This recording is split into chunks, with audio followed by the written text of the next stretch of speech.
तो hello student, क्या हाल चाल। Welcome again to boards buster. तो जैसा कि आप जान रहे हैं कि हम मॉडल पेपर का सॉल्यूशन करा रहे हैं, जहाँ पर हमने पिछले क्लास में यहाँ तक यानी कि क्वेश्चन नंबर 6 के खंड का तक यहाँ तक सॉल्व करा लिया था और ये आपको होमवर्क दिया था। क्योंकि अभी तक मैं अगले ही दिन पे वीडियो बना रहा हूँ, तो अभी तक कोई कमेंट आया नहीं इस क्वेश्चन पे कि हाँ सॉल्व हो गया कि नहीं। मैं अगर इस वीडियो को पोस्ट करने के बाद अगर इसका सॉल्यूशन नहीं हो पाता है तो मैं इसका सॉल्यूशन जरूर दूंगा। ठीक है, हम पहुंचे थे छठवें का ग, जहाँ पे एक क्वेश्चन गिवन था, इसको हमको सॉल्व करना था। ठीक है, लेकिन मैं उसको पहले बता दूं, हम चल रहे हैं कि 30 डे मास्टर क्लास चैलेंज को पूरा कर रहे हैं, जिसमें हम 60 मोस्ट इंपॉर्टेंट क्वेश्चन को देखेंगे। प्रीवियस ईयर क्वेश्चन को देखने वाले मोस्ट रिपीटेड कॉन्सेप्ट होंगे और टीचर्स फेवरेट टॉपिक्स होंगे। इस 30 डे मास्टर क्लास चैलेंज को कंप्लीट करने के बाद आप खुद सोचेंगे कि कोई ऐसा क्वेश्चन बचा नहीं जो हमने सॉल्व नहीं किया। ऐसे मोस्ट इंपॉर्टेंट क्वेश्चन जो कभी ना कभी बोर्ड एग्जाम में आए हुए हैं, हम हर उस क्वेश्चन को सॉल्व करा रहे हैं। ठीक है, तो हम पहुंच चुके हैं डे 10 पर। डे 10 ऑलरेडी अपलोडेड है, जहाँ पर हमने क्वेश्चन को भी पेपर को भी सॉल्व कराया। भाई हमने कहा था 60 क्वेश्चन कराएंगे, लेकिन यहाँ पर हम पेपर को भी सॉल्व करा रहे हैं। ठीक है, यानी कि 60 क्वेश्चन से तो ज़्यादा ही सॉल्व करा चुके हैं, लेकिन उसके बाद भी हम कंप्लीट करेंगे। This is day 11। तो चलो शुरू करते हैं इस क्वेश्चन सोल्यूशन से। इसके पहले हम इन सभी क्वेश्चन का सॉल्यूशन देख चुके हैं। अगर आपने अभी तक नहीं देखा तो आप चैनल पर विजिट कर सकते हैं। देखो, इन सभी क्वेश्चन को हम सॉल्व कर चुके हैं, स्टेप बाय स्टेप कैसे पेपर में सॉल्व करना है। ठीक है, तो चलो शुरू करते हैं बिना किसी देरी के। तो जैसा कि मैंने पहले बता दिया, ये जो पेन चला हुआ है उस पर ज़्यादा ध्यान मत देना, क्योंकि इसके पहले के एनालिसिस में मैंने यहाँ पर आपको बताया था कि कैसे 80+ स्कोर कर सकते हैं आप। ठीक है, अभी भी टाइम है, यानी कि जो बचे हुए दिन में उसमें भी आप मैथ में अच्छा खासा स्कोर कर सकते हैं। ठीक है, तो जो छठवें का क्वेश्चन था, क्वेश्चन नंबर छठवें का ग, यानी कि y इक्वल टू ये गिवन है, तो हमको प्रूव करना है इतना है। ठीक है, तो क्वेश्चन को मैंने यहाँ पर एज इट इज़ लिख लिया है कि y इक्वल टू इतना गिवन है और इसको इतना प्रूव करना है। तो हम करते कैसे हैं, देखो ध्यान देना।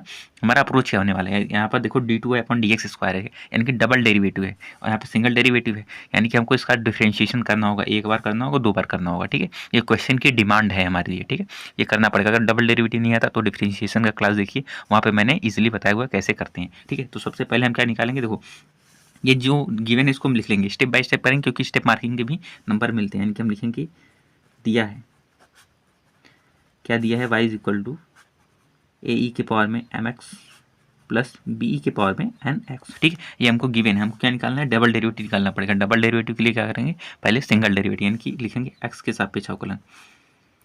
ये सब लिखना पड़ेगा आपको। ठीक है, लिखेंगे तभी नंबर मिलेगा, ये सापेक्ष अवकलन। ठीक है, अवकलन जैसे मैं सॉल्व करूँ ऐसे आप भी स्टेप बाय स्टेप सॉल्व कर सकते हैं, आपको पूरे नंबर मिलेंगे, कोई नहीं काट सकता। ठीक है, तो इसका अवकलन करेंगे, यानी कि d d x of y is equal to, अब ध्यान देना, देखो ए का एक कांस्टेंट है। ठीक है, ए का डिफरेंशिएशन नहीं होगा। ठीक है, ई के पावर एम एक्स का डिफरेंशिएशन क्या हो जाएगा, ई के पावर में एम एक्स ही होगा, और फिर एम एक्स का चेन रूल से डिफरेंशिएशन हो गया जो पावर में एम एक्स है, यानी क्या हो जाएगा d d x of m x.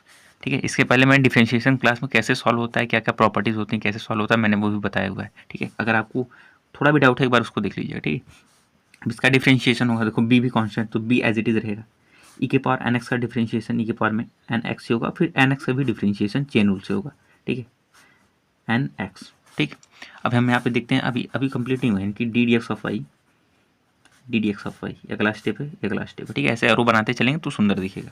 तो यहाँ पर देखो एम एक्स भी में एम जो है वो कॉन्स्टेंट है, तो एम बाहर आएगा, यानी क्या हो जाएगा ए देखो डॉट एम ई के पावर में एम एक्स। ठीक, एम एक्स है और एक्स का डिफरेंशिएशन एक्स के रिस्पेक्ट में एक्स 1 आ जाएगा। ठीक है, प्लस यहाँ पर एन कॉन्स्टेंट है वो भी बाहर आएगा, तो बी डॉट एन ई के पावर में एन एक्स। ठीक है, और d d x of x क्या हो जाएगा, 1 हो जाएगा। ठीक है, तो इसको हम इक्वेशन, देखो इसको इक्वेशन नंबर 1 मान लेंगे, इसको इक्वेशन नंबर 2 मान लेंगे। देखो सिंगल डेरिवेटिव तो हो गया, देखो सिंगल डेरिवेटिव तो हो गया, अब हमको क्या निकालना है, डबल डेरिवेटिव, यानी कि हम दोबारा पुनः अवकलन करेंगे। क्या लिखेंगे, पुनः अवकलन। ठीक है, पुनः अवकलन करेंगे, डबल डेरिवेटिव निकालेंगे। कैसे निकलेगा, ध्यान देना। तो लिखते हैं d two y upon d x square. ठीक है, d two y upon d x square, फिर वो डिफरेंशिएशन करेंगे। देखो ए और एम जो है वो कांस्टेंट वैल्यू है, क्या है, कांस्टेंट वैल्यू, तो वो तो एज इट इज आएगा, फिर ई के पावर में एम एक्स का डिफरेंशिएशन हो जाएगा। ठीक है, तो हम क्या लिखेंगे, देखो a m as it is आएगा। ठीक है, ई के पावर में एम एक्स का डिफरेंशिएशन ई के पावर में एम एक्स होगा, और फिर एम एक्स से जो डिफरेंशिएशन हो जाएगा, एम तो कांस्टेंट रहेगा ना, एम कांस्टेंट रहेगा, बाहर आएगा तो एम का स्क्वायर हो जाएगा। ठीक है, एक्स का डिफरेंशिएशन 1 हो जाएगा, जैसे यहाँ पे एम, जैसे यहाँ से बाहर आया था एम, वैसे यहाँ से भी एम बाहर आएगा। ठीक है, प्लस इसका डिफरेंशिएशन देखो b dot n as it is रहेगा, ई के पावर एन एक्स का ई के पावर में एन एक्स होगा। ठीक है, फिर एन एक्स का डिफरेंशिएशन जैसे यहाँ पर किया था तो एन बाहर आया था ना, तो एन यहाँ से बाहर आएगा तो एन इंटू एन क्या हो जाएगा, एन स्क्वायर हो जाएगा। तो इस तरीके से डबल डेरिवेटिव भी निकल गया। ठीक है, इसको इक्वेशन नंबर 3 मान लेंगे। अब देखो हम प्रूफ क्या करने चले थे, d2y upon d x square minus m plus n d d x of y plus m n y. ठीक है, अब हमको क्या करना है, जो वैल्यूज हमने निकाला, देखो जब वाई की वैल्यू ये है, d d x of y की वैल्यू ये है और d two y upon d x square की वैल्यू ये है। अब इसी वैल्यू को हम लोगों को इसके लेफ्ट हैंड साइड में प्रूफ कर देना, रख देना है। ठीक है, तो उसके बाद अगर आर एच एस के बराबर आएगा तो प्रूफ हो जाएगा। तो हम लिखेंगे, अब क्या लिखेंगे, अब y d d x of y तथा d two y upon d x square का मान, ठीक है, मान कहाँ रखना है हमको, ये जो ये जो क्वेश्चन दिया था इसमें रखने पे, यानी कि इसमें क्या लिखेंगे, डी टू वाई अपॉन में d x square minus m plus n d d x of y plus m n y में रखने पर। ठीक है, रखने पर। ठीक है, स्टेप बाय स्टेप करेंगे, ऐसे करेंगे आपको नंबर कोई नहीं काट सकता भाई। ठीक है, लास्ट तक बने रहना, लास्ट तक जरूर बने रहना। ठीक है, तो d two y upon d x square के वैल्यू ये मिला। ठीक है, ये वैल्यू हम एज इट इज़ पुट कर देने वाले। ठीक है, एज इट इज़ पुट कर देंगे। ठीक है, क्या मिलेगा हमको, देखो लंबा लाइन जाएगा। ठीक है, ये वैल्यू पुट करेंगे, यानी कि ए एम स्क्वायर ई के पावर में एम एक्स होगा। ठीक है, और प्लस है बी क्या होगा, एन स्क्वायर ई के पावर में एन एक्स। ठीक है, ये तो हो गया, और ये माइनस का साइन है, माइनस का साइन लगाएंगे। अब देखो m प्लस एन है तो क्या लिखेंगे, m plus n into d d x of y. D d x of y की वैल्यू क्या है, देखो यहाँ पर ए एम ई के पावर में m x plus b n e के पावर में एन एक्स। ठीक है, तो यही वैल्यू हम रख देंगे यहाँ पर। क्या हो जाएगा, मल्टीप्लाई में है तो मल्टीप्लाई में रहेगा, इनकी ए, ठीक है, एम ई के पावर में m x plus b n e के पावर में एन एक्स। ठीक है, ये समझ में आ गया। ठीक है, अब अगला क्या है, प्लस एम एन वाई, यानी कि प्लस एम एन। अब देखो y की वैल्यू क्या है, देखो y की वैल्यू क्या है, y इज इक्वल टू क्या है, a के पावर में एम एक्स प्लस बी के पावर में एन एक्स। तो ये वैल्यू यहाँ पुट कर देंगे। ठीक है, मैं इसको नीचे लिख रहा हूँ, यहाँ देखो प्लस लगा के नीचे लिख रहा हूँ कि m इंटू एन। ठीक है, y की वैल्यू क्या गिवन था, a e के पावर में m x plus b e के पावर में एन एक्स। ठीक है, अब इसी को फर्दर सॉल्व कर देंगे, हमको फाइनल आंसर मिल जाएगा। कैसे सॉल्व करेंगे ध्यान देना। देखिए, देखो अगला स्टेप क्या होगा, इसको एज इट इज लिखते हैं। ठीक है, ए एम स्क्वायर ई के पावर में m x plus b n square e के पावर में एन एक्स। ठीक है, माइनस का साइन है, देखो इसका मल्टीप्लाई इसमें करेंगे। ठीक है, पहले का दोनों में करेंगे, देखो पहले का मल्टीप्लाई इसमें भी करेंगे, इसमें भी करेंगे, फिर एन का मल्टीप्लाई इसमें करेंगे, इसमें भी करेंगे। ठीक है, तो माइनस का साइन तो सब जो अंदर का मिलेगा सब माइनस में मिलेगा, करेक्ट, अंदर में सब माइनस, देखो माइनस में आएगा। इसका मल्टीप्लाई इसमें करेंगे तो क्या हो जाएगा, एम का स्क्वायर, एम का मल्टीप्लाई इसमें करेंगे तो एम का स्क्वायर, यानी कि ए एम स्क्वायर ई के पावर में m x. Similarly minus plus minus होगा, क्या हो जाएगा, बी एम एन। ठीक है, बी एम एन ई के पावर में एन एक्स। सिमिलरली एन का मल्टीप्लाई इसमें करेंगे तो क्या हो जाएगा, माइनस का साइन के साथ ए एम एन ई के पावर में एम एक्स। ठीक है, सिमिलरली इसका मल्टीप्लाई इसमें करेंगे तो माइनस, देखो प्लस माइनस माइनस रहेगा, बी एन स्क्वायर हो जाएगा, यानी कि एन का मल्टीप्लाई एन में हो जाएगा तो एन स्क्वायर ई के पावर में एन एक्स। ठीक है, प्लस का साइन तो प्लस एज इट इज रहेगा, इसका मल्टीप्लाई दोनों में करेंगे। ठीक है, इसका मल्टीप्लाई इसमें करेंगे तो क्या हो जाएगा, ए ई के पावर में ई, देखो सॉरी ए हो जाएगा, एम एन है तो एम एम एम, ठीक है, एम एन ई के पावर में एम एक्स। ठीक है, प्लस का साइन तो प्लस का साइन, इसका मल्टीप्लाई इसमें भी होगा, यानी कि बी क्या हो जाएगा, एम एन ई के पावर में एन एक्स। ठीक है, अब देखो कैंसिल आउट क्या हो रहा है, प्लस माइनस में। देखो देखो ए एम स्क्वायर ई के पावर एम एक्स प्लस में है, यहाँ पे देखो ए एम स्क्वायर ई के पावर में एम एक्स माइनस में है, तो प्लस माइनस ये इससे कैंसिल होगा। सिमिलरली ये देखो बी एन स्क्वायर ई के पावर में एन एक्स, और सिमिलर यहाँ पे देखो minus B n square e के पावर में एन एक्स, यानी कि दोनों सेम है लेकिन अपोजिट साइन में, ये भी कैंसिल हो जाएगा। अब अगला चीज़ देखो, यहाँ पर देखो ए एम एन ई के पावर एम एक्स प्लस में है, और ए एम एन ई के पावर एम एक्स, ये माइनस प्लस माइनस ये भी कैंसिल हो जाएगा, और ये भी कैंसिल हो जाएगा, क्योंकि दोनों सेम है लेकिन अपोजिट साइन में, यानी कि सब कैंसिल हो गया भाई, सब कैंसिल हो जाए, तो हमको फाइनल आंसर यहाँ से मिल जाएगा, इज इक्वल टू 0। देखो ये तो प्रूफ करना था, ये तो प्रूफ करना था, इज इक्वल टू 0, यानी कि ये बराबर किसके, आर एच एस के, बराबर आर एच एस, और हेंस प्रूफ, हेंस प्रूफ। ठीक है, हमने किया क्या, मैं दोबारा बता रहा हूँ, हमने किया क्या, ये हमको क्वेश्चन दिया था, हमको बोला था ये प्रूफ करना। ठीक है, हमने देखो यहाँ पर पता चला डबल डेरिवेटिव निकालना पड़ेगा, तो हमने इसको इक्वेशन 1 माना, इसका एक्स पे अवकलन किया, सिंगल डेरिवेटिव निकाल लिया, तो इक्वेशन नंबर 2, दोबारा अवकलन किया, डबल डेरिवेटिव निकाले, इक्वेशन नंबर 3। अब जो y की वैल्यू हमको यहाँ पर गिवन थी, y और d d x of y हमने निकाला, d two y upon d x square भी निकाला। अब इसको हम पुट कर देंगे ये जो सवाल हमको दिया था इसके राइट हैंड साइड में, ठीक है। इसको राइट हैंड साइड में पुट करने के बाद इसको हमने ब्रैकेट से ओपन किया मल्टीप्लाई करके, ठीक है। तो इस तरीके से ओपन हुआ और सब कैंसिल आउट होकर के यहाँ पे जीरो मिल गया। और जीरो क्या है भाई, इसका L H S, sorry R H S है, एल एच एस में पुट किया था, इसका आर एच एस है, ठीक है। तो यहाँ पर देखो आर एच एस मिल गया। इस तरीके से क्वेश्चन सॉल्व हो गया। अगर वीडियो पसंद आ रहा है तो लाइक करो भाई, सब्सक्राइब करो, ठीक है, सब्सक्राइब करो, ठीक। अब चलते हैं अगले क्वेश्चन पर, ठीक है, एंड तक बने रहना, ठीक है। एक क्वेश्चन समझ में आया, सारा पेपर सॉल्व करा देंगे, ठीक है। चलते हैं अगले क्वेश्चन पर। सो स्टूडेंट, अगला जो क्वेश्चन है, क्वेश्चन नंबर 6वें का जो घ है, मैं दोबारा बता दे रहा हूँ कि 5 नंबर का सवाल चल रहा है, ठीक है। इसके पहले हमने जो सॉल्व किया वो भी 5 नंबर का था, ठीक है। इसमें दिया है कि अवकल समीकरण इतना है का विशिष्ट हल ज्ञात कीजिए, इतना गिवन है और इसका हल ज्ञात कीजिए जब y इज इक्वल टू 0 और x इज इक्वल टू 0, विशिष्ट हल निकालना है, ठीक है। तो ये क्वेश्चन हमने सॉल्व करा है, ठीक है। मैंने क्वेश्चन यहाँ पर लिख लिया है। अब इसको कैसे सॉल्व करेंगे उसके पहले मैं एक कॉन्सेप्ट आपको बता देना चाहता हूँ, ठीक है, और बहुत ज़रूरी कॉन्सेप्ट है, ठीक है। अगर क्वेश्चन इस तरीके से दिया होता है कि अगर लॉग बेस ई एक्स, जिसका बेस ई होता है ना, जिस लॉगरिथम का बेस ई होता है उसको नेपेरियर लॉगरिथम कहते हैं, याद रखना, ये एक्स्ट्रा शॉर्ट है, ठीक है, बोनस पॉइंट है मैं बता रहा हूँ, ठीक है। अगर हम देखो एक्स को एज इट इज लिखेंगे, लॉग उस साइड भेजते हैं, एक तो एंटी लॉग होता है, एक लॉग हटा देना होता है। लॉग जब हटाते हैं ना, जो इसका बेस होता है, ठीक है, वो यहाँ का बेस हो जाता है और जो वैल्यू होती है पावर में चली जाती है। समझ आया, नहीं समझ में आया, ठीक है। मैं दोबारा एग्जाम्पल लेकर बता रहा हूँ, ठीक है। अगर लॉग, ठीक है, लॉग 8 है, बेस 2 है, ठीक है, इसको बेस बोलते हैं, ठीक है।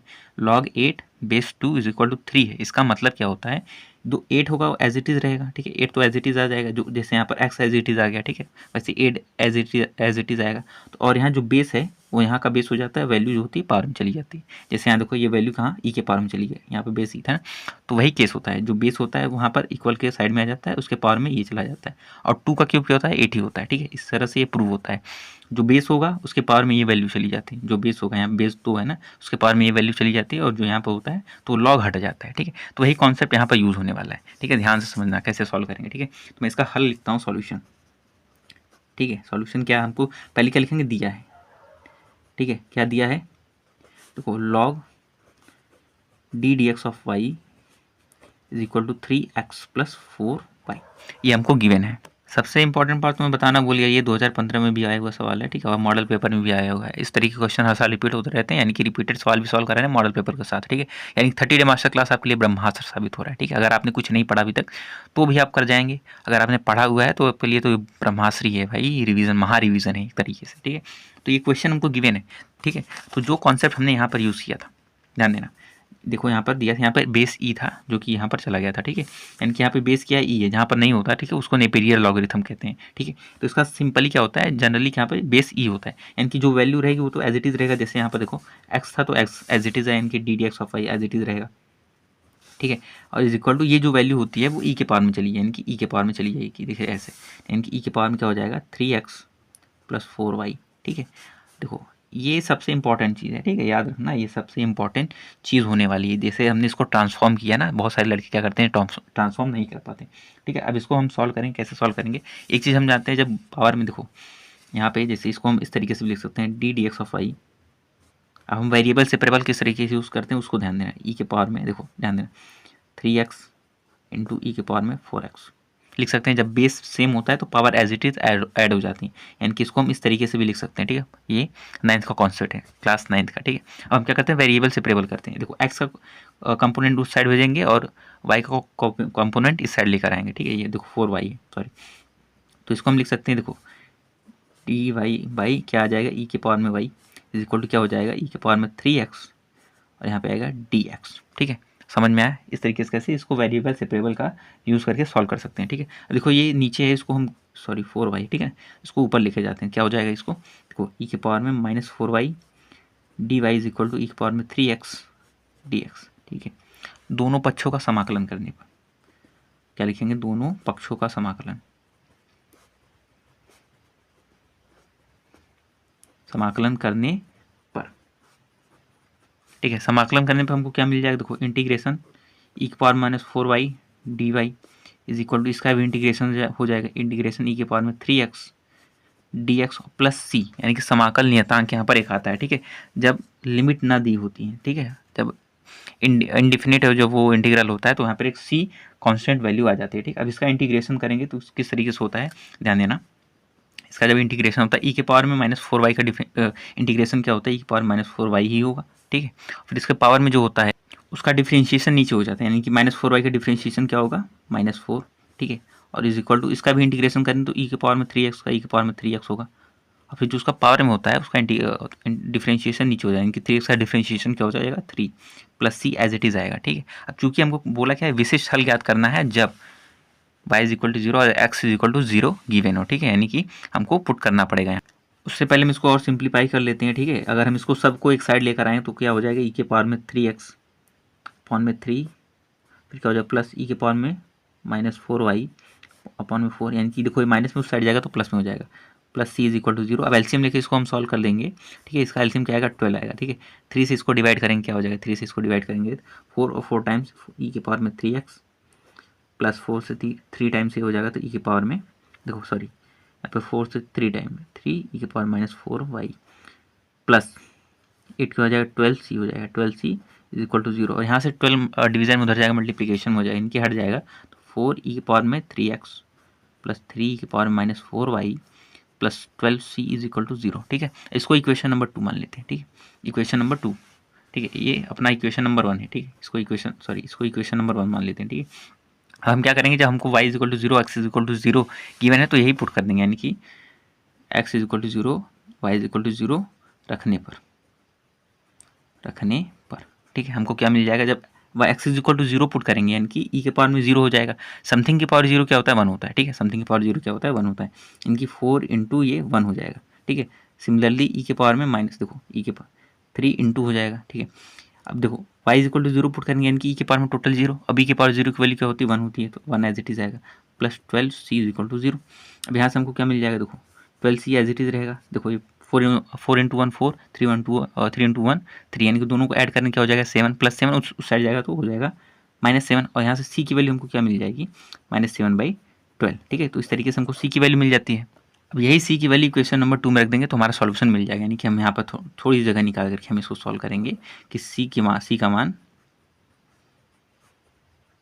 समीकरण 2 में रखने पर, ठीक है, रखने पर क्या मिल जाएगा देखो समीकरण 2 में रखेंगे c का मान, ठीक है, क्या हो जाएगा 4 ई के पावर में 3x प्लस 3 ई के पावर -4y प्लस, ठीक है, प्लस आना चाहिए लेकिन यहाँ पे देखो प्लस माइनस माइनस हो जाएगा, देखो प्लस 12 इंटू -7/12 है, ठीक है। 12 से 12 कैंसिल हो जाएगा तो हमको क्या मिल जाएगा 4 ई के पावर में 3x प्लस 3 ई के पावर -4y, देखो प्लस माइनस माइनस हो जाएगा 7 इज इक्वल टू 0। तो इस तरीके से जो हमको डिफरेंशियल इक्वेशन दिया था एक तरीके से, ठीक है, देखो जो डिफरेंशियल इक्वेशन हमको यहाँ दिया था उसका फाइनल सॉल्यूशन हो गया, ठीक है। हमने क्या लिखा इस तरीके से लिखा ई के पावर में चेंज किया, फिर वेरिएबल सेपरेबल लगा करके इसको सेपरेट कर दिया, दोनों पक्षों का समाकलन करके, ठीक है। विशिष्ट हल निकालना था तो हमको एक्स वाई की वैल्यू गिवन थी तो हमने यहाँ पर एक्स वाई की वैल्यू पुट कर दिया, यानी कि x is equal to 0 y is equal to 0, फिर इसको सिंपली सॉल्व कर दिया, ठीक है। तो इस तरीके से इसका सॉल्यूशन हो जाता है। अगर अच्छा लग रहा है, ठीक है, अगर क्वेश्चन समझ में आ रहा है तो लाइक करना भाई, शेयर करना, ठीक है, सब्सक्राइब करो। तो चलते हैं अगले क्वेश्चन पर।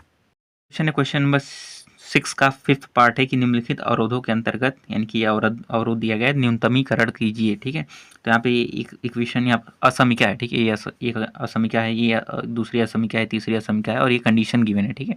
तो इसमें हमको इसको न्यूनतमीकरण करना है, ठीक है। बहुत लॉन्ग सवाल होने वाला है, इसको मैंने ऑलरेडी पढ़ा रखा है 30 डे मास्टर क्लास में, पहले दिन का सेकेंड क्वेश्चन यही था। तो इस तरीके का क्वेश्चन था जो कि मैं दिखा दे रहा हूँ यहाँ पर, ठीक है। यहाँ पर नंबर्स चेंज हो सकते हैं लेकिन प्रोसीजर सेम रहेगा, ठीक है।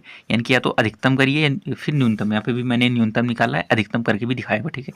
5 नंबर मोस्ट इंपॉर्टेंट क्वेश्चन होता है, अगर आपने अभी तक नहीं देखा आप उसको चेकआउट करिए। फर्स्ट डे का सेकंड क्वेश्चन ही था, यहाँ पर देख लो सेकंड क्वेश्चन ही था, ठीक है।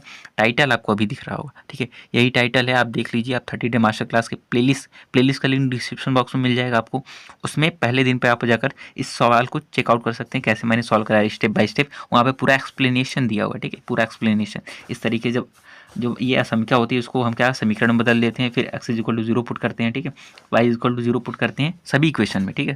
तीनों इक्वेशन जैसे दी गई है वहाँ पर पुट करने के बाद हमको यहाँ पॉइंट मिल जाता है, तो हम यहाँ पर एक ग्राफ ड्रॉ करते हैं, ठीक है। ग्राफ ड्रॉ करते हैं, किस तरीके से ग्राफ लेते हैं, ओरिजिन की तरफ लेते हैं, यानी कि मूल बिंदु की तरफ लेते हैं, या मूल बिंदु से दूरी की तरफ लेते हैं, ठीक है, बाहर की तरफ लेते हैं, सब कुछ वहाँ पर एक्सप्लेन किया है। फिर यहाँ पर हमने इसका क्रॉसिंग पॉइंट भी निकालना सिखाया था, ठीक है। इस तरीके से यहाँ पर क्रॉसिंग पॉइंट निकालेंगे, देखो एक्स वाई, ठीक है, एक्स वाई का मान निकल गया, यानी कि बी का भी कोऑर्डिनेट मिल गया, ठीक है। उसके बाद ठीक है। इस तरीके से सुसंगत क्षेत्र का शीर्ष निकालेंगे और जहाँ पर मैक्सिमम वैल्यू मिल जाएगी वो अधिकतम हो जाएगा, जहाँ पर न्यूनतम वैल्यू मिल जाएगी वो न्यूनतम हो जाएगा। ठीक है। अगर इसको फुल वीडियो आपको देखना है, ठीक है, तो आपको टाइटल दोबारा दिख रहा होगा भाई, दोबारा देखो उस चीज़ को, जाकर चेकआउट करो। मैं अगर बताने चला जाऊँगा इसको सॉल्व करने के लिए, ठीक है, तो वो बहुत लॉन्ग बन जाएगा। ठीक है। तो इसलिए सिर्फ इस सेम कॉन्सेप्ट पर सभी सवाल लगेंगे। ठीक है। कोई भी किसी भी तरीके का क्वेश्चन आ जाएगा वो सॉल्व हो जाएगा इस तरीके से। ठीक है। तो आप एक बार उसको चेकआउट करिए। तो चलते हैं अगले क्वेश्चन पर। ठीक है। तो अगला जो क्वेश्चन हमारा मिल गया है कि 7वां है। ठीक है। अब देखो बड़े क्वेश्चन आ रहे हैं। निम्नलिखित में से किसी एक खंड को हल करिए। कह दिया कि यदि a = ये मैट्रिक्स है तो a² - 5a + 6i का मान निकालना है। ये 4 नंबर का, दोनों में से किसी एक खंड को करना है। ठीक है। यानी कि देखो अगर क कर रहे हैं तो उसका पहला भी करना पड़ेगा, दूसरा भी करना पड़ेगा। अगर ख कर रहे हैं तो सिर्फ ये एक करना पड़ेगा। समझ के रहना। ठीक है। 4 नंबर 4 नंबर के, यानी क का भी 2 है। यदि a तथा b दो सममित अवयव हैं तो सिद्ध कीजिए कि ab - ba एक विषम सममित अवयव होगा। ठीक है। ये हम दोनों सॉल्व कराए हुए। ठीक है। निम्नलिखित समीकरणों को हल करिए। इक्वेशन दिया, अवयव विधि से हल करना है। और मैं बता दूं, ठीक है, ये तीनों क्वेश्चन मैंने as same ditto same question मैंने सॉल्व कराया हुआ है पहले भी। ठीक है। टाइटल आपको दिख रहा होगा, यानी कि टाइटल देख लो, इस समय दिख रहा होगा। ये वीडियो एक बार जरूर देखना। ठीक है। उसका भी लिंक मैं दे दूंगा डिस्क्रिप्शन बॉक्स में, मैट्रिक्स के नाम से रहेगा। ठीक है। एक बार डिस्क्रिप्शन बॉक्स चेक करना। ठीक है। उस एक वीडियो में मैंने इसको भी सॉल्व कराया, इसको भी और इसको भी। मैं एक सिंपल सा मोटा मोटा डेमो दे रहा हूँ कैसे मैंने सॉल्व कराया हुआ है। जैसे यहाँ पर ये मैट्रिक्स है तो a² - 5a + 6i का मान निकालना है। ठीक है। कैसे निकाला हुआ है देखो, यहाँ पर मैंने ऑलरेडी सॉल्व कराया हुआ है। ठीक है। अगर जिसने भी देखा हुआ है, देखो जो चैनल से पहले जुड़ा हुआ है वो देखा हुआ है। ठीक है। तो पहले देखो a = इतना दिया है, a² - 5a + 6i का मान बताना है। a² का मतलब क्या होता है, a × a। ठीक है। यानी कि इस मैट्रिक्स का इसी मैट्रिक्स में मल्टीप्लाई कैसे करते हैं, first row first column, first row second column, first row third column. Similarly second row first column, second row second column, second row third column से। सिमिलरली उसके बाद third row first column, third row second column, third row third column, यानी कि तीनों रो का हर एक column के साथ मल्टीप्लाई होता है। मल्टीप्लाई करने के बाद a² कुछ इस तरीके से मिलेगा। ठीक है। a² तो मिल गया। अब हमको क्या निकालना है, 5a। 5a कैसे निकलता है, इस तरीके से, यानी कि 5a जब निकालेंगे तो a के मैट्रिक्स से हर एक एलिमेंट में 5 से मल्टीप्लाई हो जाएगा। ठीक है। यानी कि देखो ए ये है। ठीक है। ए पूरा मैट्रिक्स है। 5 से मल्टीप्लाई करेंगे तो 5 से 2 में भी मल्टीप्लाई होगा, 0 में भी मल्टीप्लाई होगा, 1 में भी होगा, फिर 2 में भी मल्टीप्लाई होगा, 1 में भी मल्टीप्लाई होगा, 3 में भी मल्टीप्लाई होगा। ठीक है। तो 5 इस तरीके से निकाला हमने। ठीक है। उसके बाद हमको क्या निकालना है, 6i। 6i कैसे निकलता है, आई क्या होता है, आइडेंटिटी मैट्रिक्स, यानी कि एक ऐसी मैट्रिक्स, देखो आइडेंटिटी मैंने यहाँ बताया हुआ है। ठीक है। क्योंकि ये 3x3 का है। ठीक है। 3x3 का है और यहाँ सबमिशन में तो आई भी 3x3 का ही होगा। क्यों होगा ये भी मैंने वहाँ पर एक्सप्लेन किया है, एक बार चेकआउट करना। ठीक है। तो जो आई होगा वो 3x3 का होगा, यानी कि आइडेंटिटी मैट्रिक्स क्या होता है, जिसके डायगोनल के एलिमेंट 1 1 होते हैं, 1 1 1 होते हैं और बाकी सब एलिमेंट 0 होते हैं। 6i का मतलब क्या हुआ, यानी कि हर एक एलिमेंट में 6 से मल्टीप्लाई, यानी कि देखो 0 में मल्टीप्लाई तो 0 होगा, यानी कि 1 1 में 6 से मल्टीप्लाई होगा, 6 से मल्टीप्लाई होगा, तो ये हमको मैट्रिक्स मिल जाएगा। एट द एंड हमको निकालना क्या है, a² - 5a + 6i। a² हमने निकाल लिया, 5a भी निकाल लिया, 6i भी निकाल लिया। अब देखो यही निकालना था ना, a² - 5a + 6i। तो यही वैल्यूज पुट करके हमको सबमिशन, देखो यहाँ माइनस करना है, यहाँ प्लस करना है। ठीक है। इसको करके यहाँ पे सॉल्व करेंगे तो इस तरीके से फाइनल आंसर मिल जाएगा। ठीक है। एक बार चेकआउट करो यार, उस वीडियो को चेकआउट करो। ठीक है। और इसी का भी अगला जो पार्ट है, ठीक है, इसका इसी क्वेश्चन का देखो 7वें का कोई एक खंड करना है, यानी कि या तो क करो या तो ख करो। क में भी 2 है, एक तो मैंने बता दिया। अब सेकंड क्या है, यदि a b दो सममित अवयव हैं तो सिद्ध कीजिए ab - b एक विषम सममित अवयव होगा। इसको भी मैंने सॉल्व कराया है उसी वीडियो में, अभी दिखा रहा हूँ कैसे। इधर देखो, यदि a तथा b दो विषम सममित अवयव हैं तो सिद्ध कीजिए ab - b एक विषम सममित अवयव होगा। ठीक है। उसी वीडियो में मैंने ये भी सॉल्व कराया है, टाइटल आपको फिर से दिख रहा है सेम। ठीक है। मैट्रिक्स के नाम से मैं एक प्लेलिस्ट, एक वीडियो का लिंक डाल दूंगा, आपको टाइटल भी दिख रहा होगा, एक बार देख लेना। ठीक है। एक बार देखो बस उसको। ठीक है। पूरा कॉन्सेप्ट क्लियर हो जाएगा। बहुत सारे बच्चों ने क्लियर किया है, आप भी कर सकते हैं। ठीक है। सिंपली देखो यहाँ पर, देखो यही क्वेश्चन दिया है, a तथा b दो सममित अवयव सिद्ध कीजिए ab - b विषम सममित अवयव होगा। देखो यदि a तथा b सममित अवयव है तो a' = a होगा और b' = b होगा। अब ये कैसे होता है, अगर आपने मैट्रिक्स के सारी वीडियोस देखे हैं आपको पता होगा। मैट्रिक्स में मैंने 3 वीडियो लिए थे। ठीक है। पहले मैंने कॉन्सेप्ट बताया था जिसमें सारी प्रॉपर्टीज मैंने डिस्क्राइब करी थी। सेकंड और थर्ड में मैंने क्वेश्चन सॉल्व कराए थे, मोस्ट इंपॉर्टेंट। ठीक है। ए डैश का मतलब होता है ए ट्रांसपोज, जब ट्रांसपोज लेने पर वही मैट्रिक्स मिल जाए तो वो सम्मित होता है। ठीक है। और बी सम्मित है तो बी का ट्रांसपोज भी बी होगा। और ए बी माइनस बी का मतलब क्या होता है, A B A into B है और बी इंटू ए है। ठीक है। इसका ट्रांसपोज लेते हैं तो प्रॉपर्टी डिस्ट्रीब्यूटिव लॉ जहाँ पर मैंने एक्सप्लेन किया हुआ है। ठीक है। तो ए बी का ट्रांसपोज हो जाएगा, फिर बी ए का ट्रांसपोज हो जाएगा, फिर ए बी का ट्रांसपोज का फॉर्मूला क्या होता है भाई, B transpose into A transpose, इनका ऑर्डर चेंज हो जाता है। ठीक है। सिमिलरली बी ए का ट्रांसपोज क्या हो जाएगा, ए ट्रांसपोज बी ट्रांसपोज। देखो ये प्रॉपर्टीज थी। ठीक है। फिर अगला स्टेप क्या होता है, देखो ये हमको मिल गया है, इनकी B transpose A transpose minus A transpose B transpose, ठीक है।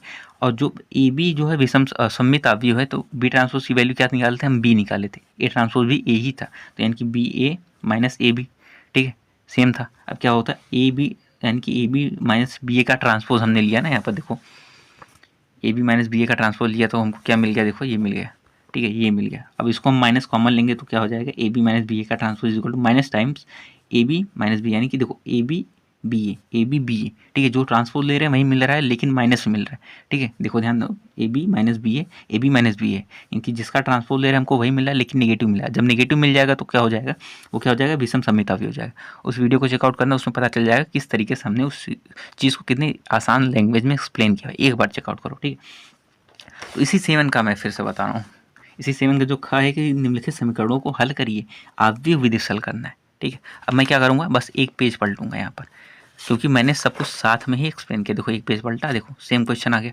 उसको भी मैंने सॉल्व कराया हुआ है, आपने बस देखा नहीं है, ठीक है। Link in the description box, देखो भाई तुम, सब कुछ ऑलरेडी पका पकाया माल आपको मिल रहा है, आपको बस खाना है, ठीक है। यही क्वेश्चन है, अभी विधि से हल करना है, क्या स्टेप होते हैं मैं मोटा मोटा बता रहा हूँ, एक बार वीडियो को चेकआउट करना, पता चल जाएगा। ये क्वेश्चन दिया गया समीकरण निकाल, ये हमको ऐसे लिख नहीं है, ठीक है, क्योंकि स्टेप मार्किंग होता है तो स्टेप बाय स्टेप निकालना है, ठीक है। दिए गए समीकरण को A X is equal to B, यानी कि A X is equal to B के रूप में निकालना है, लिखना है, जहाँ पर एक्स इज इक्वल टू, यानी कि हल करने का मतलब क्या होगा, इस वेरिएबल का मान एक्स वाई जेड का मान निकालना है सिंपली, ठीक है। अभी विधि से हल करके, वैसे हम वैसे भी सॉल्व करके निकाल सकते हैं, लेकिन अभी विधि से बोला है तो अभी विधि से ही करेंगे, यानी कि एक्स का मान निकालना मतलब एक्स वाई जेड, यानी कि जो वेरिएबल है उसका मान निकालना है, ठीक है। तो जो एक्स इज इक्वल क्या हो जाएगा, ए इधर है उस साइड जाएगा, इनवर्स में चेंज हो जाएगा, ठीक है। तो हमको ए इनवर्स भी निकालना होगा। अब इनवर्स कैसे निकलेगा, ठीक है। इनवर्स निकालने का सबसे बढ़िया प्रॉपर्टी क्या होता है, देखो जैसे ए की वैल्यू क्या रहेगी, जो ये नंबर्स रहेंगे ना, 3 - 2 3 2 1 -1 4 -3 2, इसी को मैट्रिक्स फॉर्म में लिख दो, ये ए की वैल्यू हो जाएगी, एक्स की वैल्यू क्या हो जाएगी, ये वर्टिकल फॉर्म में रहेगा एक्स वाई जेड, ठीक है। अब बी की वैल्यू क्या हो जाएगी, ये देखो जो ये गिवन है यहाँ पर, इक्वल के बाद में 814, ठीक है, ये हो जाएगा। अब इन्वर्स निकालने का पहला प्रोसीजर क्या होता है, हम निकालते हैं कि वो उसका डिटर्मिनेंट एग्जिस्ट करता है कि नहीं, क्यों करता है क्यों नहीं करता है, उस वीडियो को देखो पता चल जाएगा। तो मैंने इसका डिटर्मिनेंट निकाला -17, फिर मैं देखो मैंने यहाँ पर क्या निकाला भाई, मैंने यहाँ पर कोफैक्टर निकाला है, कोफैक्टर किसको बोलते हैं, सहखंड बोलते हैं। अब हमने सहखंड क्यों निकाले, वीडियो को चेकआउट करो, फिर से वही बोलूँगा, एक बार देखो समझ में आ जाएगा। हमने इसका कोफैक्टर निकाला, ठीक है।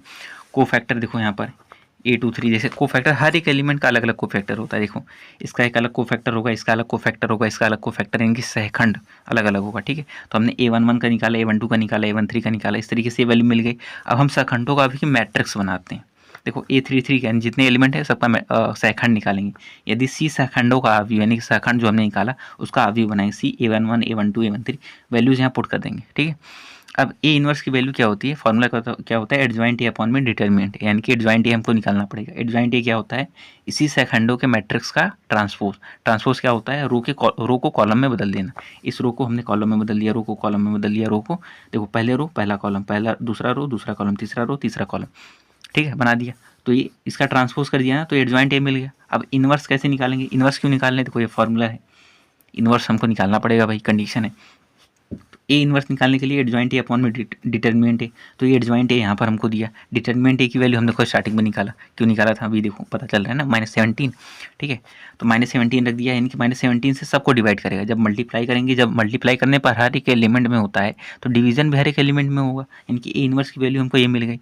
अब हमसे पूछा क्या था, x is equal to A inverse B, ठीक है, ए इनवर्स बी, यानी कि ये ए इनवर्स है इंटू बी, ठीक है। ये फॉर्मूला देखो यहाँ पर यही था ना, A X is equal to B किया था, एक्स की वैल्यू क्या है ए इनवर्स इंटू बी, अब बी की वैल्यू हमने यहाँ पर निकाला था, तो हम क्या करेंगे simply X is equal to A inverse B, यानी कि इन दोनों का मल्टीप्लाई करा देंगे, ठीक है। मल्टीप्लाई कराने के लिए 3x3 और 3x1 क्यों लिखा है, ये भी उस वीडियो को देखेंगे पता चल जाएगा, क्योंकि ऑर्डर बहुत इंपॉर्टेंट होता है, जब तक ऑर्डर हम समझेंगे नहीं तो मल्टीप्लाई नहीं कर पाएंगे, ठीक है। तो x इज इक्वल टू क्या है, देखो इसका मल्टीप्लाई कर लेंगे तो इस तरीके से इसको हमको फाइनल आंसर मिल जाएगा, ठीक है। एक बार वीडियो को चेकआउट करेंगे, तीनों सवाल देखो, तीनों सवाल लाइन से, ठीक है, 1 2 3 तीनों सवाल लाइन से सॉल्व हो जाएंगे इजीली, ठीक है। तो अब चलते हैं क्वेश्चन नंबर 8 की, सब इस क्वेश्चन को सॉल्व करने के लिए, ठीक है, कैसे सॉल्व होगा चैनल पर बने रहिए, ठीक है, एक बार वीडियो को देख लेना, ठीक है। तो चलते हैं अगले वीडियो पर, सॉरी अगले क्वेश्चन पर। तो अगला जो क्वेश्चन है क्वेश्चन नंबर 8 की निम्नलिखित में से किसी एक खंड को हल कीजिए, यानी कि अवकलन अवकलन के अनुप्रयोग से सॉल्व करना है। ठीक है, इसको ठीक है 8 नंबर का क्वेश्चन, जिसमें से एक में इन दोनों में से कोई एक करना है। ठीक है, ये ऑलरेडी मैंने कराया हुआ है 30 डे मास्टर क्लास चैलेंज में, अगर आपने नहीं देखा आप चेकआउट करिए। मैं बार बार बोल रहा हूँ क्योंकि उसको चेकआउट करना भाई वर्थ इट है। ठीक है, अगर आपने अभी तक कुछ नहीं पढ़ा तो उसको एक बार पढ़ लेंगे तो क्लियर हो जाएगा सब कुछ। ठीक, इसीलिए बोल रहा हूँ उसको एक बार चेकआउट करना। तो पहला जो क्वेश्चन है मैं उसको करा रहा हूँ कि पानी की एक टंकी का आकार ऊर्ध्वाधर अक्ष वाले उल्टे लंबवृत्तीय शंकु है जिसका शीर्ष नीचे की तरफ है। इसका अर्ध शीर्ष कोण theta is equal to tan inverse 0.5 है। इसमें 5 मीटर क्यूब पर मिनट की दर से पानी भरा जाता है। पानी के स्तर के बढ़ने की दर उस क्षण ज्ञात कीजिए जब टंकी में पानी की ऊंचाई इतने मीटर है। ठीक है, तो जो जो क्वेश्चन में गिवन है मैं उसको लिख लूँगा। ठीक है, पहले तो इसका डायग्राम बनाना सबसे ज़रूरी होता है। इस तरह के क्वेश्चन अगर आपने डायग्राम बना लिया तो काफ़ी आसानी से इसको आप सॉल्व कर लेंगे। तो पहले यहाँ पर बोला क्या है, एक ऊर्ध्वाधर अक्ष वाले उल्टे लंबवृत्तीय शंकु है, यानी कि इस तरीके से एक शंकु रहेगा जिसका शीर्ष नीचे है, यानी कि इसका शीर्ष नीचे की तरफ रहेगा, यानी कि इसका वर्टेक्स एक तरीके से नीचे की तरफ रहेगा इस तरीके। ठीक है, इस तरीके से यहाँ पर इसका रेडियस रहेगा ये r। ठीक है, और इसकी हाइट होती है h। ठीक है, h इस तरीके से। ठीक है, इसमें पानी भरा जा रहा है जिसका अर्ध शीर्ष कोण, यानी कि शीर्ष से इसका आधा शीर्ष कोण थीटा जो हमको दिया है tan इनवर्स 0.5। ठीक है, तो इसको हम लिख लेंगे। ठीक है, इसको हम लिख लेंगे। सॉल्यूशन जब हल लिखेंगे ना इस तरीके से, सॉल्यूशन लिखो या हल लिखो तो क्या लिखते हैं, दिया है। दिया है हमको क्या दिया गया है, अर्ध शीर्ष कोण, यानी कि अर्ध शीर्ष कोण थीटा इज इक्वल टू शीर्ष कोण। ठीक है, शीर्ष कोण theta is equal to tan inverse 0.5। ठीक है, ये हमको गिवन है सवाल में। ठीक है, और हमको क्या गिवन है, अर्ध शीर्ष कोण है, इसमें 5 मीटर क्यूब पर मिनट, यानी कि हमको क्या दिया है, आयतन में परिवर्तन की दर। मीटर क्यूब क्या होता है, आयतन का मात्रक होता है, पर मीटर यानी कि टी के रेस्पेक्ट में गिवन है, यानी कि d d t of v. ठीक है, ये हमको गिवन है कितना, 5 मीटर क्यूब पर मिनट। ठीक है, इसको हमको लिखना होगा। ठीक है, क्या लिखेंगे यहाँ पर, आयतन में परिवर्तन, आयतन में परिवर्तन। ठीक है, आयतन में परिवर्तन, जिस जिस स्टेप को हम फॉलो करें उसको हम करेंगे। ठीक है, इतने की दर से पानी भरा जाता है। पानी के स्तर के बढ़ने की क्षण उस स्तर में ज्ञात कीजिए जब टंकी में पानी की ऊंचाई 4 मीटर, यानी कि पानी की ऊंचाई कितनी है भाई, जो h है वो पानी की ऊंचाई है, यानी कि पानी की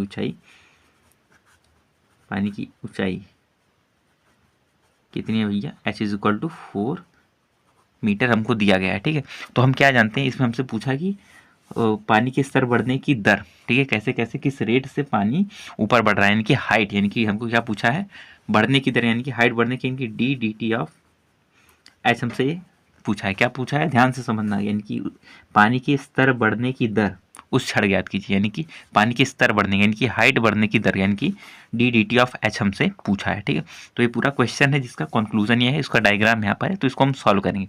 तो सिंपल यहाँ पे वॉल्यूम दिया है तो हम इसका रिलेशन निकालते हैं वॉल्यूम से और हाइट से। ठीक है, तो कैसे निकालेंगे ध्यान देना है। ठीक है, हम जानते हैं शंकु का आयतन क्या होता है। ठीक है, क्या लिखेंगे, शंकु का आयतन, शंकु का आयतन। ठीक है, क्योंकि यहाँ पर हमको सारा मटेरियल मिल गया है जिससे हम सॉल्व करेंगे। ठीक है, यहाँ पे पूरा मटेरियल मिल गया है, अब इसका यूज़ करके हम सॉल्व करेंगे। जिससे शंकु का आयतन भी इज इक्वल क्या होता है, 1/3 पाई आर स्क्वायर एच। ठीक है, ये शंकु के आयतन का फॉर्मूला होता है। अब इसमें से किसी एक वेरिएबल को दूसरे में चेंज करें। देखो यहाँ पर दो वेरिएबल है, आर भी वेरिएबल है, एच भी वेरिएबल है। ठीक है, या तो हम आर को एच में चेंज करेंगे या फिर एच को आर में चेंज करेंगे। अगर इसके पहले क्लासेस आपने देखी है तो बहुत ईजिली हमने इसको सॉल्व किया है भाई। ठीक है, तो हम निकालते हैं। देखो आर और एच को हम चेंज किस तरीके से करते हैं, तो सिंपल से यहाँ पर फंडा लगाते हैं। देखो ये ट्राइंगल एक तरीके से बना रहा है। ठीक है, ट्राइंगल अगर मान लो जितना भी हाइट में पानी भरा हुआ है, ठीक है, इस तरीके से पानी भरा जा रहा है। ठीक, तो हम क्या जानते हैं, tan थीटा बराबर क्या होता है। ठीक है, इसके पहले हम लिखेंगे त्रिभुज। देखो अगर मान लो ए बी सी में, ठीक है, तो ये राइट एंगल ट्राइंगल एक तरीके से बना रहा है। तो tan थीटा बराबर क्या होता है हम जानते हैं, r/h होगा। क्योंकि क्या होता है, tan थीटा बराबर क्या होता है, लंब बटे आधार, लंब बटे आधार। ठीक है, थीटा यहाँ है तो लंब ये हो जाएगा, यानी कि r/h। ठीक है, तो यहाँ से हम देखो h या r को एक दूसरे में चेंज कर सकते हैं, कन्वर्ट कर सकते हैं। तो हम r को चेंज कर देते हैं h में, यानी कि r इज इक्वल टू यहाँ पर क्या मिल जाएगा, h tan थीटा। ठीक है, सिंपली। अब देखो tan थीटा की वैल्यू यहाँ पे देखो, tan theta is equal to यहाँ से क्या मिल जाएगा, देखो यहाँ पे थीटा इज इक्वल टू क्या गिवन है, चूंकि देखो यहाँ पे लिखेंगे, चूंकि theta is equal to tan inverse 0.5 को हम क्या लिख सकते हैं, 1/2।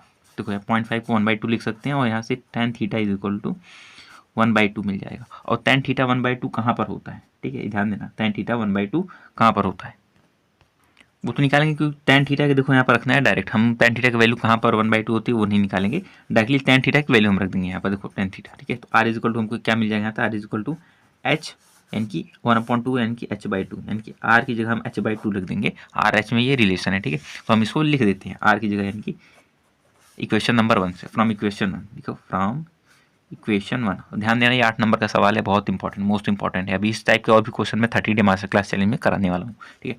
तो इसको हम लिख देंगे v इज इक्वल टू, देखो अब r की जगह h/2 लिख सकते हैं, 1/3 पाई r स्क्वायर, यानी क्या हो जाएगा h²/3 इंटू h। इसको और सिंप्लीफाई कर देंगे तो क्या हो जाएगा, देखो हो जाएगा 1/3 पाई h³ और देखो 3 इंटू 3 9, ठीक है, 3 इंटू 3, सॉरी यहाँ पे जो उसका स्क्वायर करेंगे तो यहाँ पे 4 आएगा भाई, देखो इसका स्क्वायर करेंगे तो 4 आ जाएगा, r² है ना, तो यहाँ पे 4 3 12 हो जाएगा, सॉरी माई मिस्टेक, ठीक है, 1/12 पाई h³। देखो अब ये एक वेरिएबल में चेंज हो गया, यानी कि v की वैल्यू क्या मिल गई हमको, ये मिल गई। अब हम क्या करेंगे, इसका डिफ्रेंशिएशन करते हैं, ठीक है, इसका डिफ्रेंशिएशन करते हैं। देखो डिफ्रेंशिएशन क्यों करेंगे, देखो D d t of v हमको गिवन है, इसलिए इसका डिफ्रेंशिएशन भी करेंगे, यानी कि t के सापेक्ष अवकलन, t के सापेक्ष अवकलन, ठीक है, टी के सापेक्ष अवकलन करें तो यहाँ पर हम क्या मिलेगा, d d t of b is equal to, इसका हम टी के सापेक्ष अवकलन करेंगे तो देखो पाई/12 तो कांस्टेंट है भाई, पाई/12 एज इट इज आएगा, h³ का डिफरेंशिएशन जब करेंगे तो 3h² होगा, 3h², और फिर h का भी डिफरेंशिएशन टी के रिस्पेक्ट में चेन रूल से, D d t of h। अगर आपने नहीं देखा तो चैनल पर ऑलरेडी डिफरेंशिएशन के 2 क्लासेस अपलोडेड हैं, ठीक है, उसको एक बार देख लेना। देखो 100 से ज़्यादा वीडियोस अपलोडेड हैं, आप चेकआउट कर सकते हैं, वीडियो वाले सेक्शन में आपको मिल जाएगा, सबका टाइटल क्लियर है कि किस वीडियो हमने क्या पढ़ाया हुआ, ठीक है। तो यहाँ से ये हमको मिल गया डिफरेंशिएशन, ठीक है। हमको क्वेश्चन में हमसे पूछा, देखो हमने पहले लिख लिया, हमको निकालना क्या है, देखो डी डी टी ऑफ भी हमको दिया गया है, d d t of H निकालना है, ठीक है, देखो मिल गया ना, देखो ये वैल्यू हमको निकालना है, ये हमको यहाँ पर गिवन है, तो हम क्या लिखेंगे, डी डी टी ऑफ, पहले हम वैल्यू पुट कर देते हैं, तो d d t of v की वैल्यू क्या है यहाँ पर, देखो 5, ठीक है, 5 है यहाँ पर, 5 is equal to pi as it is रखते हैं, 1/12 इंटू ये देखो 3 इंटू h², h की वैल्यू यहाँ पर क्या हमको मिला है, देखो h क्या है 4 मीटर, यानी 4 का स्क्वायर क्या हो जाएगा 16 हो जाएगा, और d d t of h as it is लिख देंगे। अब क्या होता है 3 1 जा 3, 3 4 जा 12, कैंसिल होगा, 4 1 जा 4, 4 4 जा 16, ठीक है, समझ में आया कि नहीं समझ में आया, ठीक है।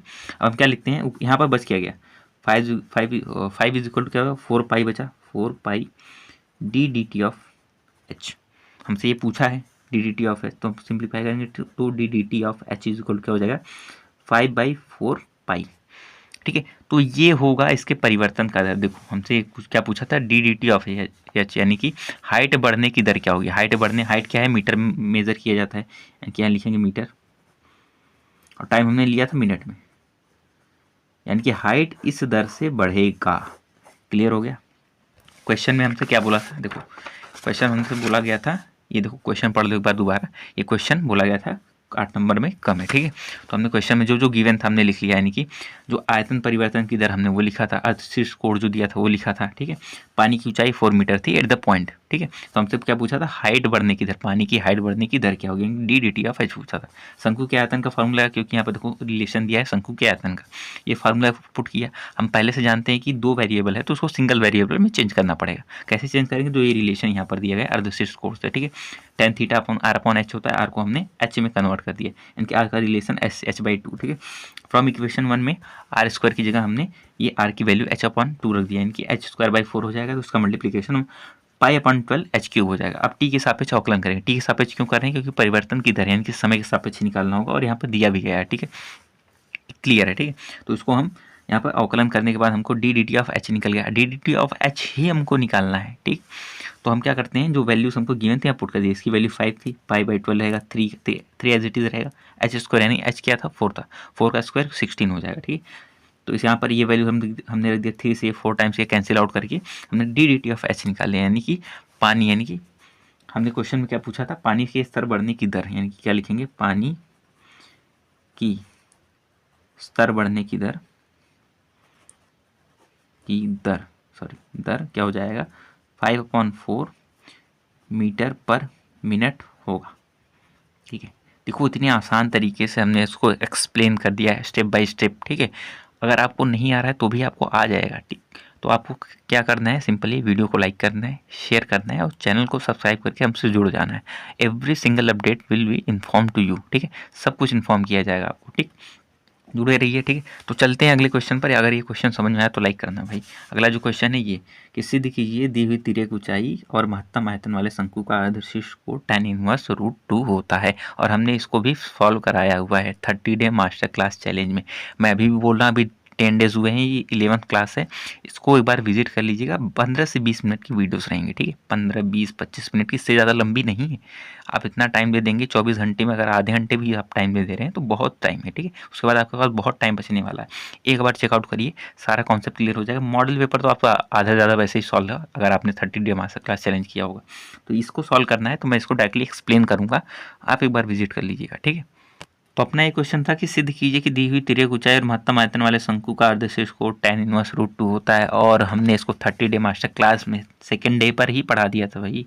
Second day of 30 day master class में हमने मोस्ट इंपॉर्टेंट क्वेश्चन में इसको पढ़ाया हुआ था, जो कि मॉडल पेपर 2026 में भी आया हुआ था। ठीक, तो हम एक इसका शंकु का डायग्राम बनाते हैं जहाँ पर अर्धशीर्ष कोण थीटा, h हाइट होती है, r जो होता है वो रेडियस होता है, l जो होती है इसकी तिर्यक ऊंचाई होती है। इसको हमने बना दिया था एक डायग्राम। तो तिर्यक ऊंचाई जो है दी गई, यानी कि क्या है यहाँ पर देखो, दी हुई तिर्यक ऊंचाई। तो तिर्यक ऊंचाई होगी एक तरीके से कांस्टेंट वैल्यू होगी, वेरिएबल नहीं करेगी, यानी कि हमको एक वैल्यू उसकी दी हुई है। ठीक है, तो अतः एल क्या हो जाएगा, अचर हो जाएगा। तो हम पाइथागोरस थ्योरम से क्या जानते हैं, ये L² = h² + r², Pythagoras theorem से। तो यहाँ से r² की वैल्यू क्या मिल जाएगी, L² - h² = इक्वेशन 1। अब हम r क्यों निकाल रहे हैं, अभी मैंने भी बोला था, जस्ट अभी पहले बताया था कि हम सिंगल वेरिएबल में चेंज करते हैं, डबल वेरिएबल में नहीं सॉल्व करते। यानी कि शंकु का आयतन v = 1/3 πr²h। ठीक है, अब देखो यहाँ पे r भी वेरिएबल है, h भी वेरिएबल है कि नहीं है। कांस्टेंट क्या है, सिर्फ l है, l तो इसमें ये नहीं भैया। ठीक है, इसीलिए मैंने यहाँ पर r² की वैल्यू निकाला, क्योंकि यहाँ पे r² है तो r को हम l और h में चेंज कर देंगे, क्योंकि l तो पहले से अचर है, कांस्टेंट है। h भी एक सिंगल वेरिएबल हो जाएगा, यानी कि h के रिस्पेक्ट में इसका डिफरेंशिएशन ईजी हो जाएगा। इसलिए मैंने यहाँ पर ये रिलेशन निकाला था। ठीक है, तो इक्वेशन फ्रॉम इक्वेशन 1 से क्या मिल जाएगा, r² की जगह हमने यही वैल्यू पुट कर दिया। ठीक है, अंदर s से मल्टीप्लाई किया, ये इक्वेशन नंबर देखो ये मिल गया। अब हम क्या निकालते हैं, सिंगल डेरिवेटिव। हम जब जानते हैं आयतन महत्तम की बात करते हैं, ठीक है, तो डबल डेरिवेटिव निकाला जाता है। हमेशा याद रखें, जब मैक्सिमाइज करना हो, मिनिमाइज करना हो, महत्तम आयतन निम्नतम आयतन हो, तो हमको डेरिवेटिव 2 बार करना पड़ता है। तो सिंगल डेरिवेटिव निकाला, तो इस तरीके से हम डिफ्रेंशिएशन निकाल लेंगे। तो अगला जो स्टेप होगा, डिफरेंशिएशन के बाद हमको ये वैल्यू मिल गई, तो पुनः अवकलन करते हैं, यानी कि डबल डेरिवेटिव निकालते हैं। तो डबल डेरिवेटिव निकालने के बाद हमको ये वैल्यू मिल गई। ठीक है, अब ये वैल्यू क्या है भाई, नेगेटिव है। निगेटिव जब वैल्यू डबल डेरिवेटिव क्या मिलता है, जब निगेटिव मिल जाता है तो आयतन या फिर कोई भी वैल्यू होती है वो महत्तम हो जाता है। जब पॉजिटिव होता है तो कोई भी वैल्यू निम्नतम हो जाता है। अब देखो एच तो वेरिएबल है, तो हमने कैसे कर दिया, ये नेगेटिव हो गया। एच की वैल्यू कुछ पुट करेंगे भाई, क्या पता ये पॉजिटिव हो जाए। तो एक बात बताओ, जो एच होता है हाइट, एक तरह से लेंथ होता है ना, लंबाई होती है। क्या लंबाई कभी नेगेटिव होती है, नहीं, लंबाई कभी भी नेगेटिव नहीं होती, यानी कि h कभी नेगेटिव होगा नहीं। देखो h का मल्टीप्लाई है, ये प्लस में तभी आएगा जब h नेगेटिव होगा, यानी कि नेगेटिव इंटू नेगेटिव पॉजिटिव हो जाएगा, यानी कि माइनस माइनस प्लस हो जाएगा। लेकिन h कभी नेगेटिव हो नहीं सकता, क्योंकि h एक तरह से लंबाई है और लंबाई कभी माइनस में नहीं होती। ठीक है, इसलिए ये डबल डेरिवेटिव जो हमने निकाला वो नेगेटिव हो गया और अतः यहाँ महत्तम आयतन हो गया। लेकिन हमें इसका उच्चिष्ट और निम्निष्ट मान निकालना पड़ेगा, क्योंकि हमको ये भी प्रूव करना है, क्या प्रूव करना था कि अर्धशीर्ष कोण tan−1√2। तो हम जानते हैं कि उच्चिष्ट निम्निष्ट मान के लिए जो सिंगल डेरिवेटिव होता है, यहाँ पर सिंगल डेरिवेटिव, इसको जीरो की इक्वल में पुट करते हैं। जब इसको जीरो की इक्वल में पुट किया तो यहाँ से एल और आर की वैल्यू इस तरीके से मिल जाती है। ठीक है, r² / h² = 2 और r/h =√2 आएगा। जब इसको सॉल्व करोगे, जब वीडियो एक बार आप देखोगे, एक बार डे 2 का, ठीक, तो वहाँ से हम इसका ट्रायंगल का यूज़ करके हम यहाँ से प्रूव कर सकते हैं बहुत आसान तरीके से कि tan−1√2 जो होता है, ठीक है, tan−1 जो √2 होता है वो उसका अर्धशीर्ष कोण होता है। ठीक है, तो इस तरीके से ये क्वेश्चन भी समाप्त हो गया। मैंने यहाँ पर बस मोटा मोटा एक्सप्लेन किया है, आप उस वीडियो को लिख लीजिएगा। Day 2 of 30 day master class challenge था, आपको टाइटल अभी दिख रहा होगा। ठीक है, एक बार उसको जरूर देख लीजिएगा। तो अगर अच्छा लग रहा है, ठीक है, तो चैनल से जुड़ो और चैनल को सब्सक्राइब करो। ठीक है, बस आपको 15 से 20 मिनट देने होते हैं एक दिन में, आपका मैथ की गारंटी हम ले रहे हैं, आपको पास करा के रहेंगे। ठीक, चलते हैं अगले क्वेश्चन पर। अगला जो क्वेश्चन है नाइन्थ है भाई, निम्नलिखित में से किसी एक खंड को हल करिए, या तो इसको करिए या तो इसको करिए। और हमने इसको भी कराया हुआ, देखो यहाँ पर मैंने बताया हुआ कि कैसे सॉल्व होता है, ठीक है। मैं इसको सॉल्व करा रहा हूँ, मैं इसको फिर से एक्सप्लेन कर दूंगा। इसको भी 30 डे मास्टर क्लास चैलेंज मैंने कंप्लीट कराया हुआ है, ठीक है। तो 8-8 नंबर के सवाल तो मैंने ऐसे ही करा दिए, और जिसने भी वो क्लास लिए उन लोगों के लिए भाई ये सब क्वेश्चन कुछ नहीं है भाई, वो सब कुछ नहीं है, ये भी ऐसे धुआं की तरह उड़ा के चले जाएंगे आगे, ठीक है। तो 9th का मैं ये क्वेश्चन सॉल्व करा रहा हूँ, ये ऑलरेडी कराया हुआ है, मैं एक्सप्लेन जरूर कर दूंगा, ठीक है। 9 का जो पहला क्वेश्चन 8 नंबर का सवाल है, ध्यान देना। दीर्घवृत्त इतने से घिरे क्षेत्र का क्षेत्रफल ज्ञात कीजिए, ठीक है। तो ये इक्वेशन था, इसका डायग्राम कुछ इस तरीके से बनता है, जहाँ पर देखो जो ये हॉरिजॉन्टल लाइन है इसको मैंने क्या बनाया हुआ है, अर्ध दीर्घ अक्ष बनाया हुआ है, और ये जो वर्टिकल लाइन है इसको यहाँ से ओ से सी तक इसको अर्ध लघु अक्ष बोलते हैं, ठीक है। इस तरीके से इसको हम ड्रॉ करते हैं। अब इसको चेंज किया जाएगा, तो हम जानते हैं सॉल्यूशन में हम इसको लिखेंगे, पहले इसकी लिमिट पुट करेंगे ना कि इसके कोऑर्डिनेट क्या है, ए के कोऑर्डिनेट क्या है, सी बी डी, इसका इन सब का कोऑर्डिनेट क्या है। तो हम जानते हैं, क्या जानते हैं भाई, दीर्घवृत्त का मानक इक्वेशन क्या होता है, स्टैंडर्ड इक्वेशन यानी कि मानक इक्वेशन, मानक समीकरण, जो कि होता है एक्स स्क्वायर अपॉन में a square plus y square upon में b square is equal to 1। और जो इस तरीके की इक्वेशन को फॉलो करते हैं उनका जो सेंटर होता है वो 0,0 होता है, यानी कि ओरिजिन होता है। तो इसको हम अगर चेंज करेंगे तो इसको हम लिख सकते हैं, यानी कि इसको लिख सकते हैं एक्स स्क्वायर अपॉन में ए स्क्वायर यानी कि 2 का square plus y square upon में 9 का स्क्वायर यानी कि 3, 9 इज इक्वल टू 3 का square is equal to 1 as it is put कर सकते हैं, ठीक है। यानी कि जो एक्स का कोऑर्डिनेट होगा वो 2 होगा भाई, और जो वाई का कोऑर्डिनेट होगा वो 3 के पास में रहेगा, ठीक है। तो इसको हम चेंज कैसे कर सकते हैं, देखो ध्यान देना, इसके कोऑर्डिनेट क्या हो जाएगा, इसका जो कोऑर्डिनेट होगा 2,0 होगा, समझ के रखना, ठीक है। इसका कोऑर्डिनेट क्या हो जाएगा, 2,0 हो जाएगा, इसका क्या हो जाएगा -2,0 हो जाएगा। सिमिलरली इसका जो कोऑर्डिनेट हो जाएगा वो हो जाएगा, देखो यहाँ पर वाई का कोऑर्डिनेट, वाई के नीचे क्या 3 है, तो ये क्या हो जाएगा 0,3 हो जाएगा, और ये क्या हो जाएगा 0,-3, ठीक है। इसको मैंने थोड़ा इसको फैला के बनाया, वो थोड़ा इस तरीके से चिपका हुआ रहेगा, ऊपर की तरफ ऐसे फैला रहना चाहिए, ठीक है। लेकिन आप समझ जाइए कैसे होता है, ठीक। तो इस तरीके से इसका ये कोऑर्डिनेशन तो हमने लिख दिया। अब हम इसको क्या करेंगे, इसको इंटीग्रेट करके सॉल्व करना पड़ेगा, इस तरीके के इक्वेशन को इंटीग्रेट करके सॉल्व करना रहेगा। लेकिन इसको अगर फॉर्मूले सॉल्व करते हैं ना, तो इसका जो एरिया होता है पाई ए बी होता है, समझ में आ रहा है, पाई इंटू ए बी। पाई क्या होता है, देखो पाई जो ए होता है हाफ सेमी होता है, वो होता है अर्ध दीर्घच होता है, और जो बी होता है वो लघु दीर्घच होता है, ठीक। इसको हम डायरेक्टली भी सॉल्व कर सकते हैं, लेकिन इंटीग्रेशन का यूज़ करना है ना। तो हम देखो अब इस इक्वेशन 1 को, ठीक है, ये है इक्वेशन नंबर 1, ठीक है, फ्रॉम इक्वेशन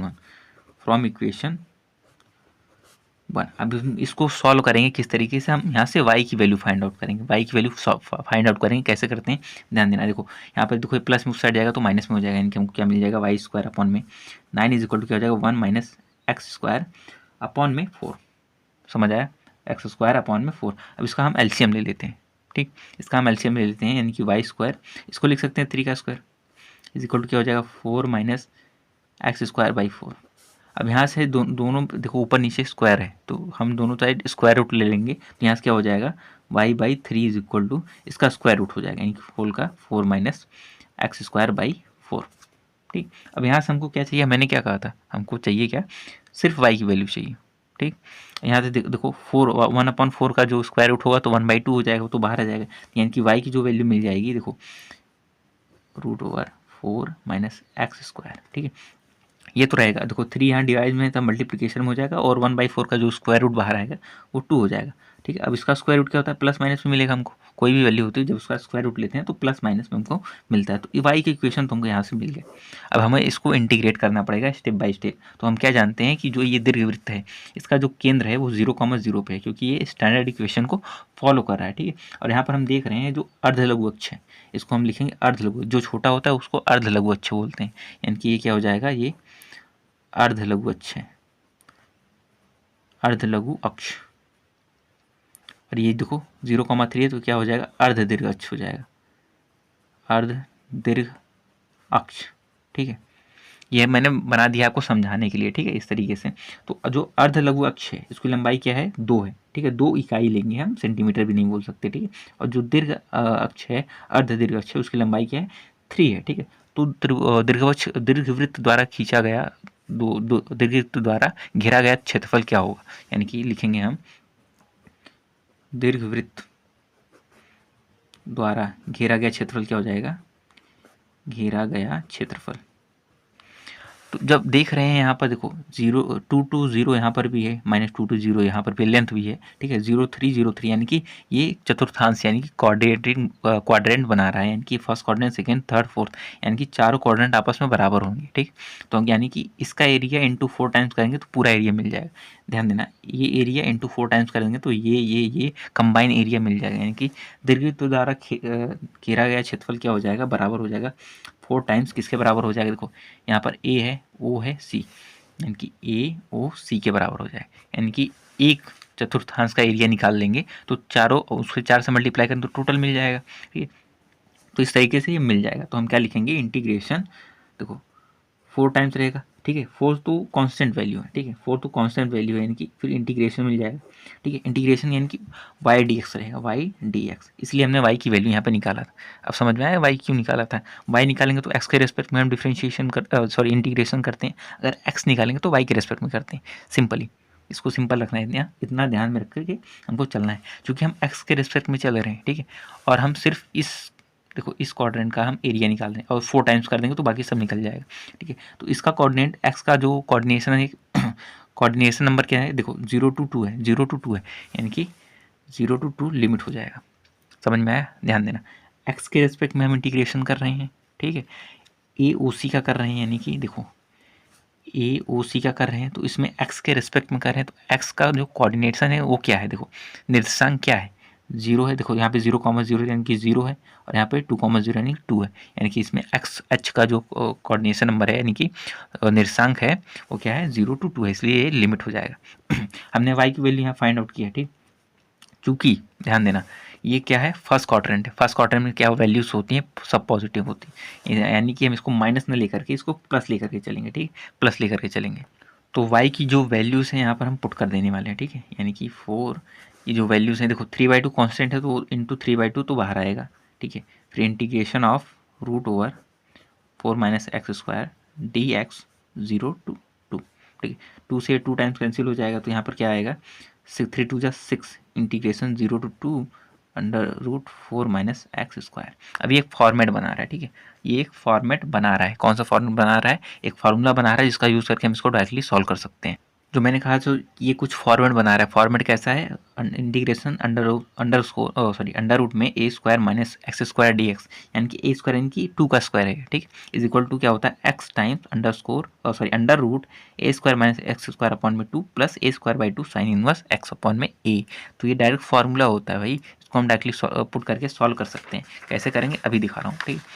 इसको हम लिख सकते हैं, क्या लिख सकते हैं भाई, देखो 6 इंटीग्रेशन 0 to 2, इसको हम लिख सकते हैं 2 का स्क्वायर माइनस x² dx,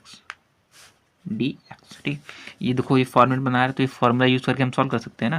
देखो अब क्या है, सिंपली हम लिखते हैं, जो देखो यहाँ पर मैं लिखूँगा, लाइट का इशू हो रहा है ना, नहीं कोई दिक्कत नहीं। यहाँ पर देखो, यहाँ पर क्या है x, ठीक। अब x एज इट इज़ लिखेंगे, यानी कि इसका इंटीग्रेशन क्या हो जाएगा, इसको आगे स्टेप में सॉल्व करेंगे क्या हो जाएगा, इसका इंटीग्रेशन क्या हो जाएगा, लिमिट, देखो लिमिट पुट करना पड़ेगा हमको, ठीक है। ये हो जाएगा एक्स एज इट इज़ रहेगा, ठीक है। तो a² यानी a² - x² यानी कि 4 - x²/2 है तो /2 लिखेंगे, प्लस a² यानी कि 2 का square 4/2 sine inverse x upon a की वैल्यू क्या है, देखो 2, यानी कि a² टोटल है, ये 4 है, जो a² है तो a की वैल्यू क्या हो जाएगी, 2 हो जाएगी। तो इंटीग्रेशन ये होगा 0 to 2। आई थिंक आपको भी कुत्तों की भौंकने की आवाज़ आ रही है, क्योंकि रात के अभी 12-1 बज रहे होंगे और कुत्तों पे हमारा कोई कंट्रोल होता नहीं है, ठीक है। रात में कहीं भी भौंकते रहते हैं। तो मैं सिंपली यहाँ पे लाइट नहीं आ रहा तो मैं दोबारा इसको एक्सप्लेन कर दे रहा हूँ। देखो इस फॉर्मेट में हमने चेंज किया, देखो इस फॉर्मेट में आ गया।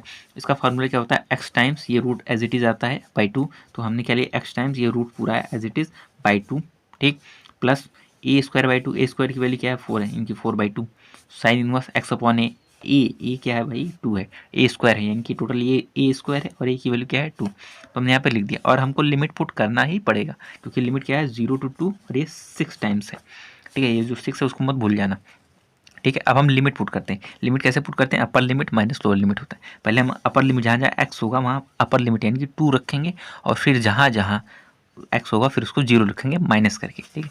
तो मैं इसको लिखता हूँ, देखो ध्यान देना कैसे करेंगे, 6 इंटीग्रेशन, देखो पहले 2 आएगा, x जगह पर 2 आया √² यानी कि 4 - 4 4 माइनस 2x का स्क्वायर यानी कि 2 का स्क्वायर 4 हो जाएगा बाई 2, प्लस ये कैंसिल होकर के 2 हो जाएगा ना, डिवाइड करेंगे तो 2 साइन इनवर्स x यानी 2/2, ठीक है।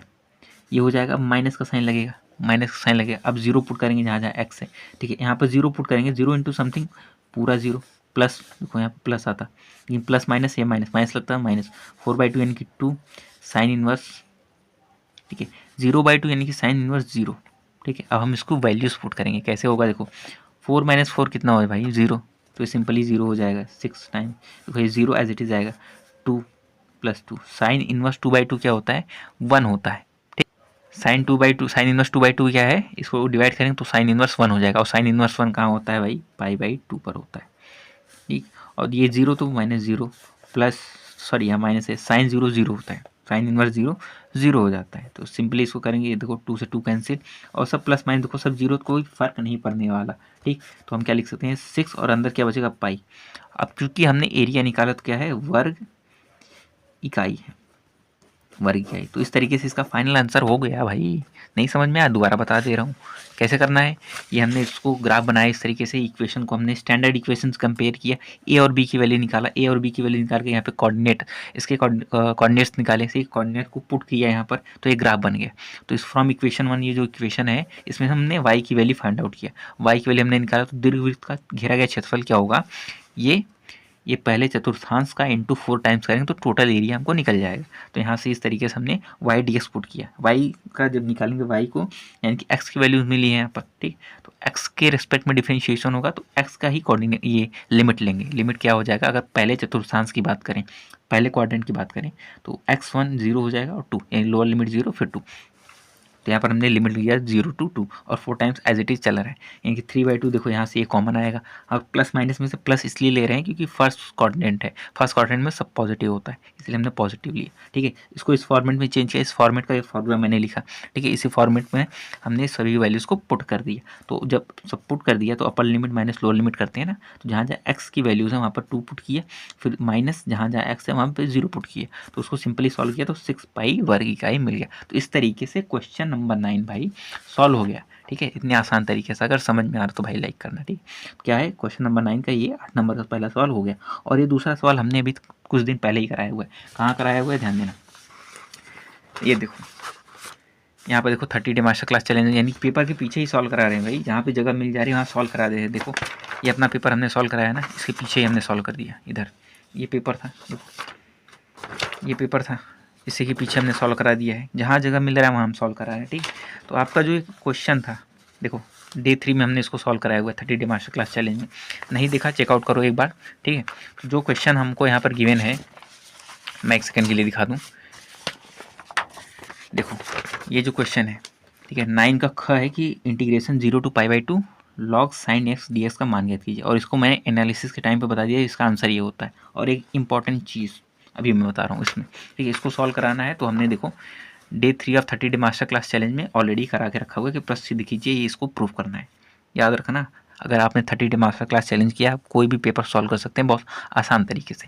तो सिद्ध कीजिए कि ये इंटीग्रेशन इतने बराबर प्रूव करना होता है, जो कि क्वेश्चन नंबर 9 है, 9 का ख है। दोनों में से एक करना है, एक मैंने बता दिया, दूसरा आप भी बता दे रहा हूँ। 8 नंबर का सवाल है, और इसका एक और इंपॉर्टेंट पार्ट होता है, ये बराबर होता है किसके, 0 to π/2 देखो log cos x dx, ये तीनों आपस में बराबर होते हैं। मैं काफ़ी दिन सोच रहा था इसको भी बता दूं, लेकिन मैं बताते टाइम भूल गया था, लेकिन अभी भी याद है, ठीक है। तो मैं इसको एक्सप्लेन कर दे रहा हूँ, डे 3 पर जाकर आप चेकआउट कर सकते हैं इस सवाल डे 3 पर, ठीक है। 30 डे मास्टर क्लास चैलेंज का प्लेलिस्ट का लिंक भाई डिस्क्रिप्शन बॉक्स में मिल जाए, ठीक है।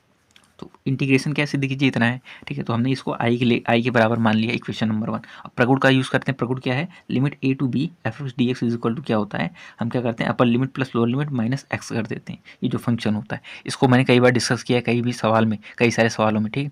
तो इसको हम जब लिमिट पुट करेंगे π/2 माइनस एक्स हो जाएगा। देखो π/2 प्लस 0 π/2 होगा, माइनस एक्स करेंगे, देखो माइनस एक्स की, तो इस फॉर्मूले पुट किया, ठीक है। y is equal to sine π/2 minus x क्या होता है, cos x dx होता है। देखो अब यही देखो, यही मिल गया ना, ln cos x dx, यानी कि यही फॉर्मेट आगे चेंज हो जाता है इस फॉर्मेट में, ठीक। तो हम क्या करते हैं, देखो इसको इक्वेशन नंबर 2 पुट किया, अब equation number 1 equation number 2 plus कर देंगे, ठीक है। तो जब राइट हैंड साइड प्लस करें तो लेफ्ट हैंड भी साइड प्लस होगा, यानी कि ये भी आई, ये भी आई, क्या हो जाएगा 2i, तो क्या हो जाएगा integration 0 to pi by two log sine x d x equation number 1 से, plus integration 0 to pi by two log cos x d x.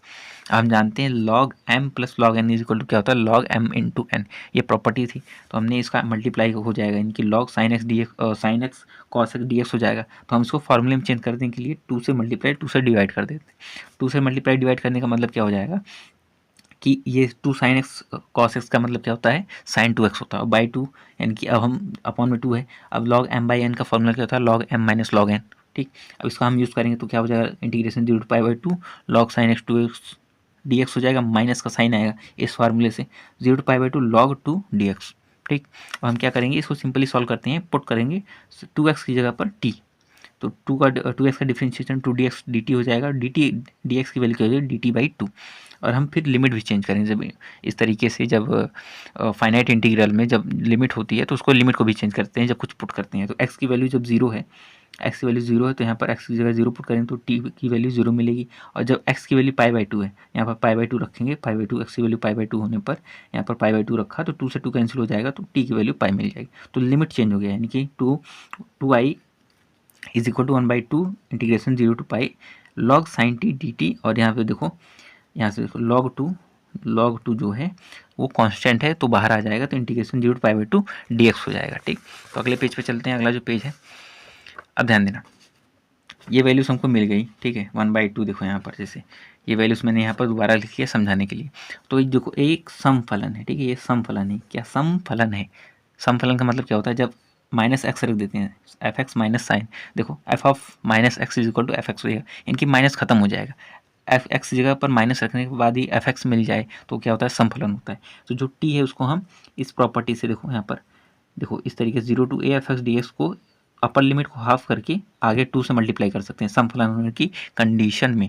जब अगर विषम फलन होता तो डायरेक्टली 0 हो जाता, ठीक है, लेकिन यहाँ पर समफलन है तो जो अपर लिमिट जो होता है उसको हाफ कर देते हैं, इनकी अगर यहाँ पाई है तो पाई बाई 2 हो जाएगा, और आगे देखो 1/2 है तो 1/2 में 2 से मल्टीप्लाई हो जाएगा, ये प्रॉपर्टी है।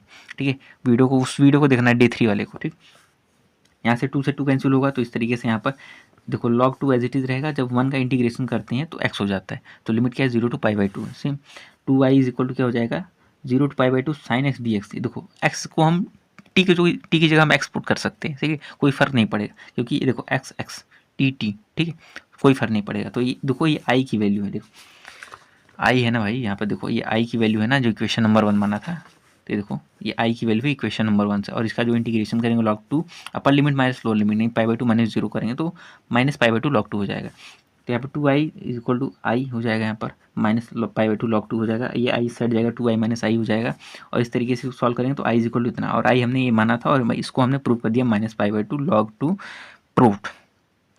ठीक है, अगर क्वेश्चन समझ में आओ भाई तो लाइक करना, सपोर्ट दिखाओ यार। ठीक है, 30 डे मास्टर क्लास चैलेंज को पूरा करो, मैं गारंटी लेता हूँ मैथ में पास होने से कोई नहीं रोक सकता। अगर आपने स्टार्टिंग से पढ़ा हुआ है तो आप बहुत अच्छा स्कोर कर ले जाएंगे। कैसा लगा क्वेश्चन आप कमेंट सेक्शन में बताइएगा। और इस तरीके से देखो, इस तरीके से आपका ये इस मॉडल पेपर का आखिरी क्वेश्चन भी सॉल्व हो गया, यानी कि जो होमवर्क दिया था आपको मैं अभी भी टाइम दे रहा हूँ। ठीक है, इस होमवर्क को आप कंप्लीट कराइए, नहीं तो हम इसको सॉल्यूशन देंगे, लेकिन वो मिलेगा कल की क्लास में। ठीक है, कल के 30 डे मास्टर क्लास में एक सवाल ये भी होने वाला है आपके लिए, अगर आपने सॉल्व नहीं किया तो। ठीक है, तो मिलते हैं अगले क्लास में उसके लिए। उससे पहले मैंने अपने यहाँ पर एक होमवर्क भी दिया था, किसी ने करके दिया नहीं अभी तक, आप कर दीजिए एक बार अगर आप देख रहे हैं तो। इसको HW मैं फिर दे रहा हूँ, सेम प्रोसीजर से सॉल्व करना है। तो मिलते हैं अगली क्लास में, तब तक के लिए पढ़ते रहिए, बहुत अच्छे से पढ़ाई करते रहिए। अगर अच्छा लग रहा है भाई सपोर्ट दिखाओ। ठीक है, आने वाले कुछ दिनों में बहुत अच्छी चीज़ें आने वाली हैं, मैं आपको बताऊँगा कि हिंदी भी कहाँ से पढ़ना है, इंग्लिश भी कहाँ से पढ़ना है, जो कि मेरा आइडिया था जो मैंने पढ़ा था। हिंदी मैंने स्कोर किया था 88 आउट ऑफ 100, तो मैं भी बताऊँगा कैसे पढ़ना है। ठीक, सारे सब्जेक्ट का मैं मास्टर प्लान लेकर आऊँगा बहुत जल्द। ठीक है, तब तक के लिए चैनल जुड़े रहिए, लाइक करिए, वीडियो को शेयर करिए और सब्सक्राइब। ठीक है, तब तक के लिए चलते हैं, धन्यवाद, जय हिंद।